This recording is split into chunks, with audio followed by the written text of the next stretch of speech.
धेरैले आज मैले अन्तर्वार्तामा चाहिँ निर्वाचनको कुरा किन गरेँ र सबै ठुला दलहरूलाई चाहिँ किन आउनुहोस् तपाईँ भनेर चाहिँ एक हिसाबले चाहिँ प्रोत्साहन गरेँ, इन्भिटेसन गरेँ भन्ने कुरा आयो।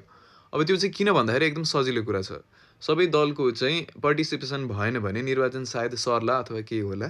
त्यही भएर उहाँहरू आउनुभयो भने चाहिँ राम्रो हुन्छ र निर्वाचनमा जित्ने भनेको चाहिँ भनौँ न देश जनताले छानेको मान्छेले जित्ने हो है।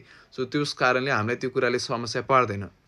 अर्को भनेको चाहिँ हाम्रो एजेन्डाको चाहिँ सम्बोधन नभइकन प्रत्यक्ष निर्वाचित कार्यकारीको चाहिँ सदर नभइकन हामी निर्वाचनमा जानेवाला छैनौँ। त्यसमा ढुक्क हुनुहोस् र हाम्रो तयारी यति राम्रो छ कि यो हुन्छ भन्ने हामी विश्वस्त छौँ। त्यही कारणले मात्रै यो प्रत्यक्ष निर्वाचितको कुरा र निर्वाचनको कुरा, निर्वाचनको पनि तयारी त गर्नु पर्यो नि। यसलाई त वैधानिकता दिनु पर्यो, यसलाई त इस्टाब्लिस गर्नु पर्यो यो मुभमेन्टलाई, यो युवाको मुभमेन्टलाई। त्यो कारणले दुइटै गर्नु जरुरी छ। तर प्रत्यक्ष निर्वाचितको कुरा नभइकन हामी निर्वाचनमा चाहिँ जाने छैनौँ। त्यो चाहिँ तपाईँहरू ढुक्क हुनुहोस्।